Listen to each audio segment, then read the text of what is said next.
Hey everyone, how's it going? So what am I working on now? Well, I'm working on unpackaging something that I just bought. I bought this on Amazon, and this company does not sponsor me. I'm not sponsored by any company, but this company never reached out to me, nothing. I wanted a plasma cutter, and I've been wanting one for a while. I looked at the Harbor Freight one and stuff like that. I'm not spending 800 bucks on a plasma cutter. I started looking at used ones and stuff like that. I was doing some research, and this company kept coming up. Now, Rob, the owner of the shop here, he bought a MIG welder from this company, and so far it's been pretty darn good. The name of the company is Yes Welder. It's a Chinese company, obviously. So I did some research and I found this 65 amp plasma cutter. I know nothing about plasma cutters. I used a plasma cutter for one job one time in my life, but I liked how it worked, and I was like, I could use one of these. So that was 3 years ago. So finally, I found this one. I paid, I think it was 320 bucks on Amazon. And yes, like I said, I bought this thing. So let's open this up. I want to see what we got. I have no idea. The reviews are excellent on it. I've read a number of reviews, did a bunch of research. For the price, this seems like a knockout. So let's find out. This is it right here. Obviously, you can see the Chinese writing on there. Weldmart company, whatever. But it's a CUT65DS. I'll put a link in the description if you guys are interested. But I figured, like I said, I always wanted one. So I had the opportunity. I was just like, you know what? I want to do something, get myself something, because I also want to get my projects really going that I have at home. And I need to be able to do certain things. Having a plasma cutter will help me along the way. All right. So, really nothing super spectacular to see right there yet, but I don't know what's involved in this. I don't know what's here. Here's one box. Here, it's a 220. So I'm gonna have to have 220 run at my house. But for right now, this is gonna work at work. Okay, so let's take this wrapping off of here.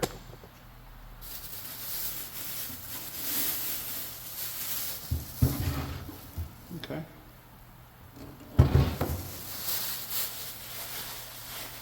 Neat little machine. Nice finish to it. It's kind of like a rough steel finish, but I kind of like that. We'll see. Like I said, I have no idea how well this is going to work. It got great reviews. We're going to find out. Let's see. What else here? Let's open up this. We have instructions, which I'm sure are going to be like reading hieroglyphics. So it's usually what you have. Oh, and it can work as 110 too. I actually did not realize that. Okay, perfect. So here we have some kind of a source hose for something. Here we have our grounding electrode. And this is the same grounding clamp that's used on the MIG welder that we have here in the shop. Like I said, it came from the same company, so why not just use the same stuff?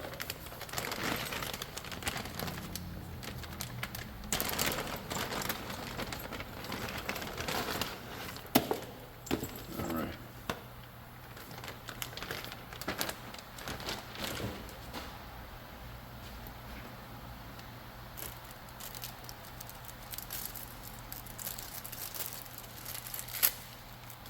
So here.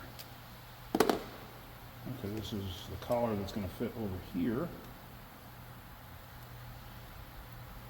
And what this allows you to do, the other plasma cutter that I used was a Harbor Freight, and it worked very well. Like I said, I wasn't about to spend 800 bucks. You basically put this down to the piece of metal you're going to be cutting, and it keeps it just far enough away for this to do its job. All right.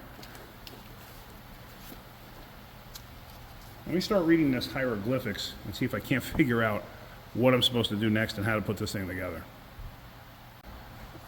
Okay, so reading through the hieroglyphics, they give you this hose. This is your connection for shop air, which is kind of a weird setup. And on the back, it has that kind of a connection. So it's like a slip fit for the hose. So I'm gonna see if I can't take this off, if there's some way I can hook a regular air hose fitting to it. I gotta see what I don't even know what the pressure is supposed to be. I gotta look that up. But I thought that was kind of weird. The other thing is in the front, you have that connection. You have, this is for, I guess, a ground.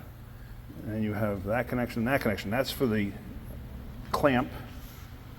And this is a pretty simple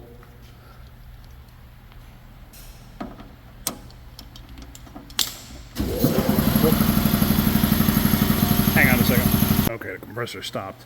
So now this will just go in like this, and then you twist it, and it's like a cam lock and locks it in place.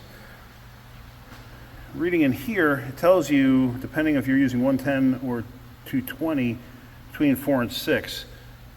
For 210, they don't want you to go between, they want you to go between 0.3 and 0.45. So 0.6 is a max of just about 90 psi. So I got to figure out what I can do here, because obviously I'm going to need a regulator on here. But real quick, what we're going to do is let's hook the rest of this up while we're here.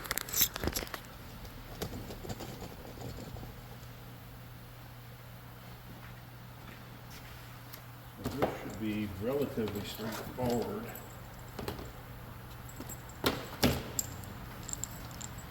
So this is going to screw onto here. This is, I guess, your air supply. Wasn't that a band in the 70s? Let's see. And you have this connector. It can only go on one way, as such.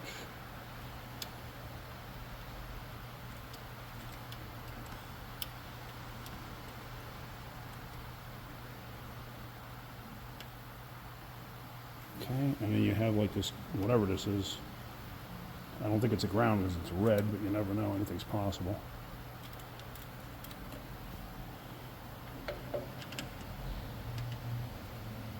Actually, I think that washer's supposed to go to the outside. Oh, there's two washers. Okay. There's two washers in there. So it's got a sandwich in between the two washers.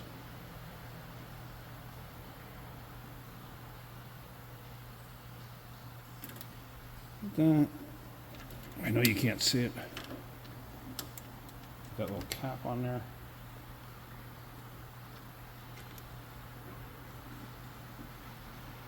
And that's pretty darn tight.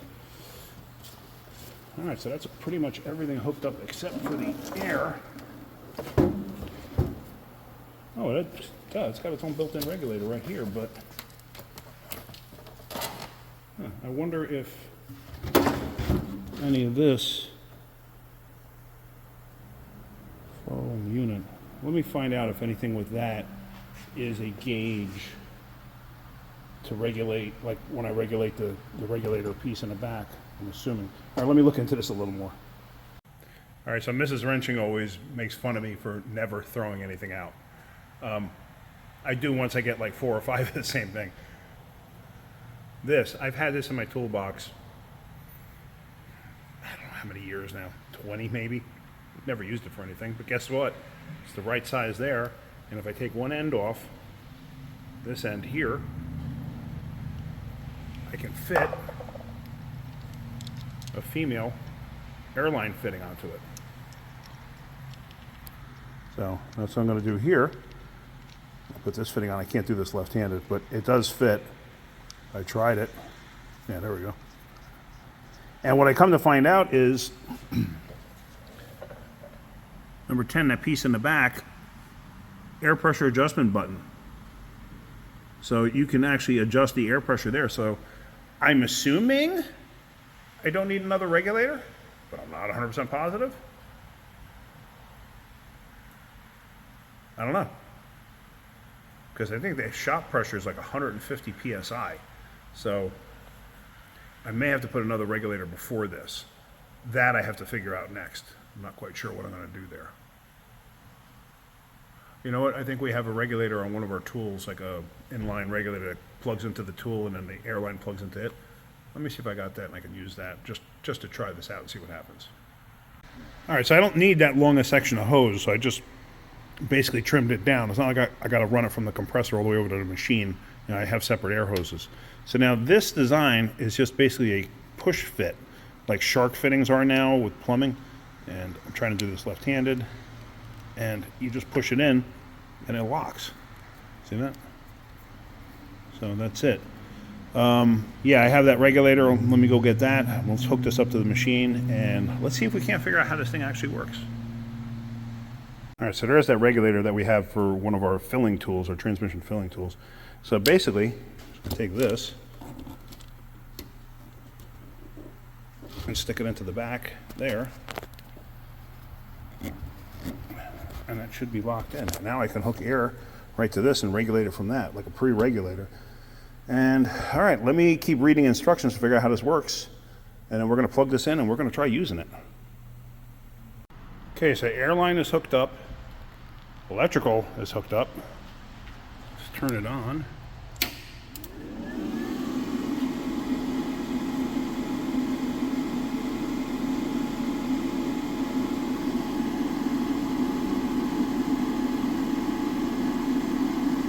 And you can adjust everything that way.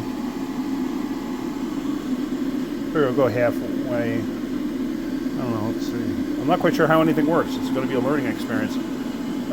Hold on a second. Let me get my stool over here. Alright, so I messed around with it a little bit. Adjusted the PSI up. I got the amperage up. I got this bed frame. As you see, I practiced a little bit. But let me show you how this thing works. And as you can see, the cuts are pretty good. Now, if you're using one of these, you need a welding mat. Like this, because the intensity of this thing when it blows through is just like a MIG welder, so you got to be mindful of it so you don't hurt your eyes. So let me see if I can't do this and have you watch it.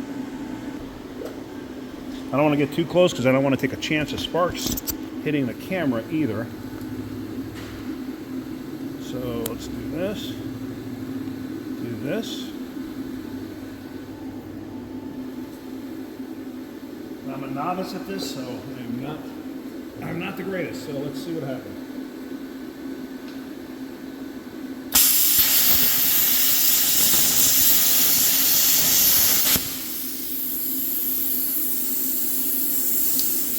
And you hear it blowing air for a while, and what that does is it helps cool the tip off. So, there, that's the one I just did right there. It's pretty clean. Like I said, I'm just not used to using it. I got to get used to it. But what I'm going to do too is that rear end, that one I just took apart, I'm going to use the plasma cutter to cut those ears off. Maybe I'm going to wheel that thing over here. Let's try it, see what happens, because that's thick. That's really thick, so I'm not quite sure how well this is going to work, but we're going to find out. All right, like I said, this is some pretty thick steel.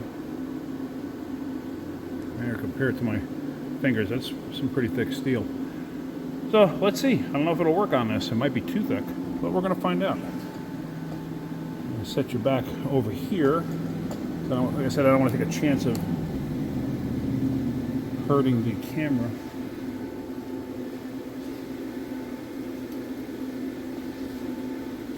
I got my grounding clamp here. Where do I want to go? Should go onto the flange end.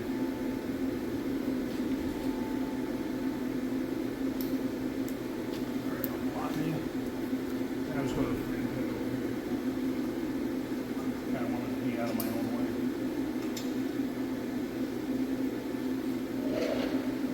Well, I got the amperage up high, the air pressure's up high, so let's see if this thing will actually cut it. I don't know if it will.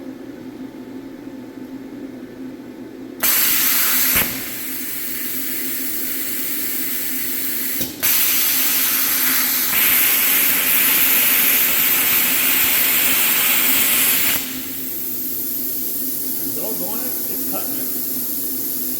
Wow. I'm actually pretty impressed that it's cutting it. That's thick. That's very thick. This helmet is a little wonky. I'm not used to it.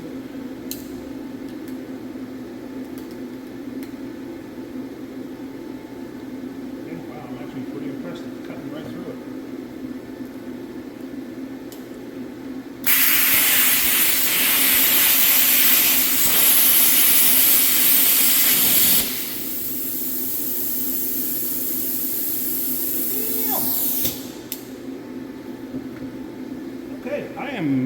flat out impressed.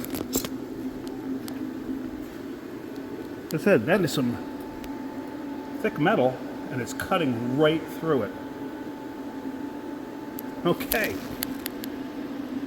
So, I'm happy. I'm actually, like I said, I'm impressed that it did.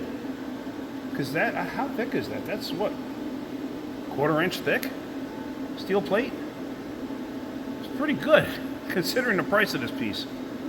So, alright, let me cut this one ear completely off, and then we're going to end it at that. Okay, so like I said too, I'm a novice with this. This is not something I'm used to doing, so don't expect perfection out of me on this.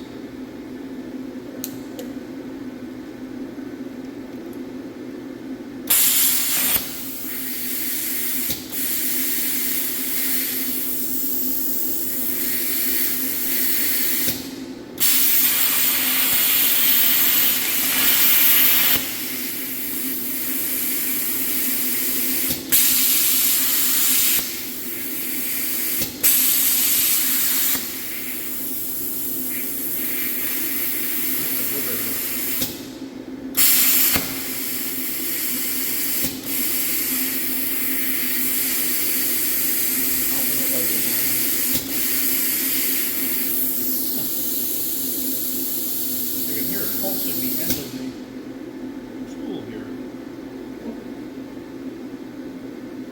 Just cut all the way through. Let me move this to this side and try it.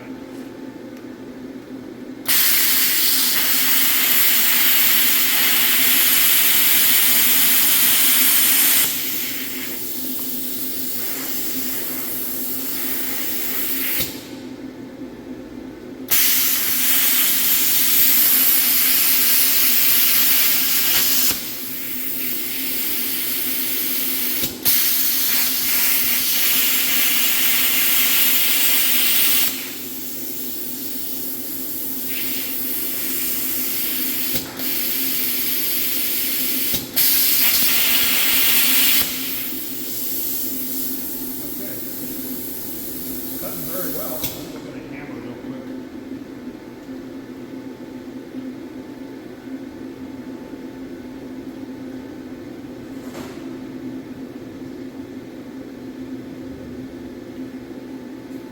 Like I said too, this is a very odd shaped bracket.